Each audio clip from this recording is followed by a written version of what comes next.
Hey there, and welcome back to another episode of Do Epic Shit.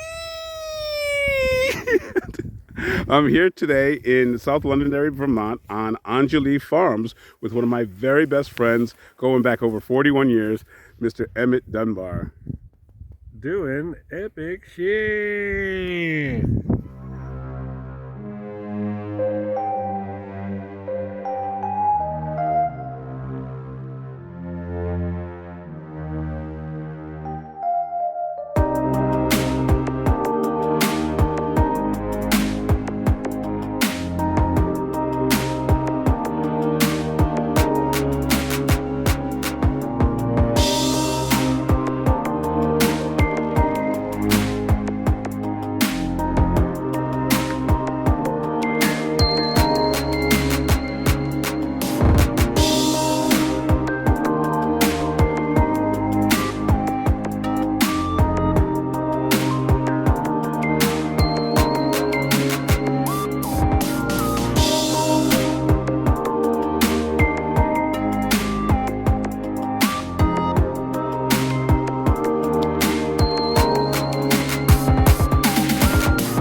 So I love coming up here to visit Emmett, as I said earlier, every summer or summers that I'm in the country, because I go over there and pick berries and stuff like that.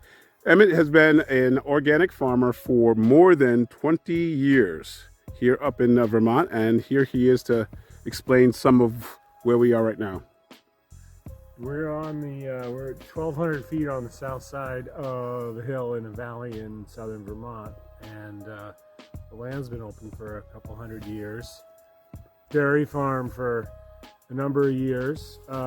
Really fortunate to be in a very isolated place in the sense that we're right on the edge of a village, but we don't have a big highway. We don't have a large tract of thousands of acres of monocropping or some aspects of industrial development or whatever. Very fortunate. Hard to make a go of it with short seasons and the cold climate. So Lini and I really focused on developing a lot of value-added herbal products and other kind of vegetable and berry products and things that were hardy and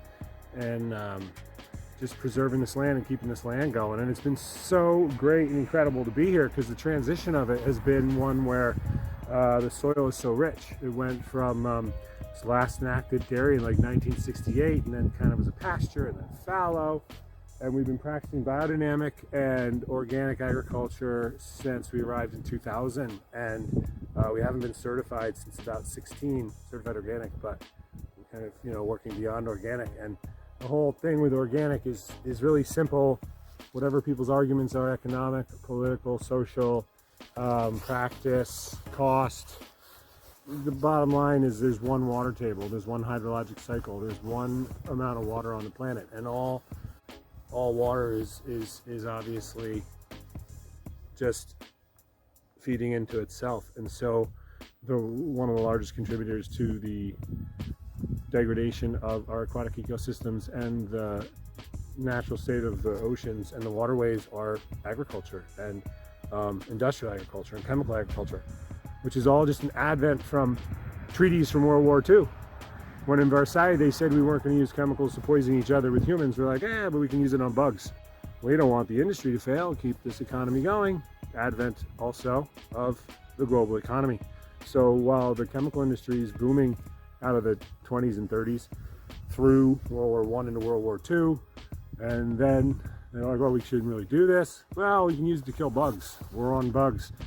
Chemicals in agriculture, creating fertilizers, creating pesticides, herbicides, and fungicides, keeping that industry going but polluting the earth and the soil and the water and the aquatic ecosystem. So I was asked many times what made me want to become a farmer if I grew up in a small city in New England, and in Rhode Island. And the truth is that I was, in a school, in a class in college, and we did a mock UN of world hunger, and I realized that the issue with world hunger wasn't production, it was distribution, and that just triggered it like that. And then my further studies of growing up in Rhode Island and being concerned with aquatic ecosystems, I saw what I just mentioned, that agriculture and the practices of agriculture are, in America and around the world, are also really just, let's produce food, but then we're doing it in a way that's polluting the water, and in addition to that, we're not feeding everybody, because similar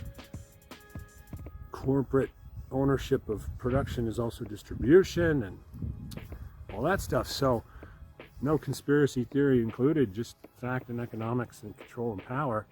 The reality is we've got to produce clean food locally for ourselves in our villages and take care of each other. And so to protect the water table and to create local economies, support your local producer and support organic, and don't think about all the politics in it. Realize you're contributing to a clean economy and the real cost of food. So along those lines, up in that corner there, I'll put a link to Dr. Rachel Carson's Silent Spring, because a lot of what Emmett's talking about is in books by Rachel Carson from the 60s. She was trying to warn Americans and the world about pesticides and all the DDT and all the shit that was used in wars, like Emmett was saying, for killing off bugs that really weren't a pestilent problem in Chicago and in Cleveland and places that have water issues right now, oddly enough. Also, I'll put a link up here to some of the other things he was talking about with the global economy and the food distribution. What's happening right now in Ethiopia and around the world, where they're blaming the Russians invading Ukraine for the food shortage. There is no food shortage. There's abundance. It's just distribution, as Emmett was saying.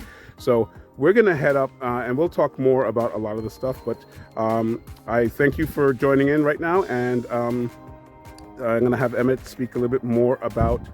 So great. You made all those statements. So what do you do? How do you change your practices of growing food or gardening or anything like that? What can you do? And how do you do it? And you can certainly compost and make your own compost and build your own soils, and recognize you don't need to buy in different aspects of fertilization and controls and ways of growing things that include the petrol-based economy. So that's the other major thing we've done. We have removed the petrol-based economy as much as possible. So when we were really cranking, we would make sure we had supplies come from within like one zone of UPS perhaps. Don't get the cheapest product for your farm from California when you're in Vermont or Wisconsin, even if it's the cheapest. Make that change and get things with less, reduce your carbon footprint through less distribution of your supplies. Don't use plastic mulch. Do more by hand.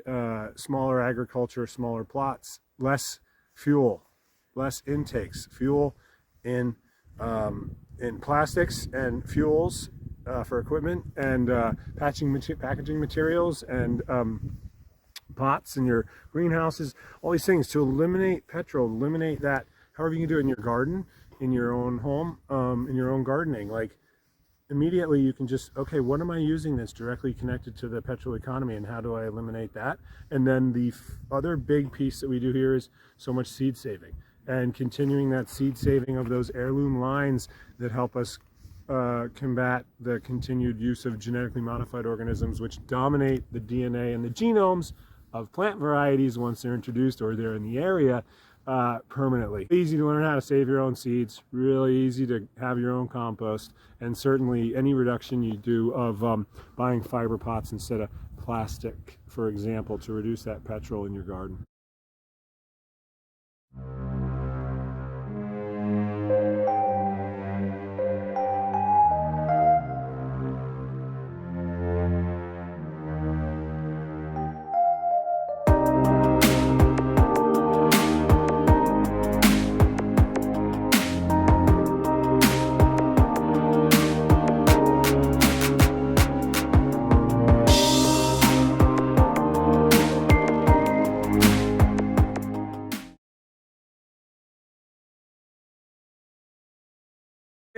Do epic shit.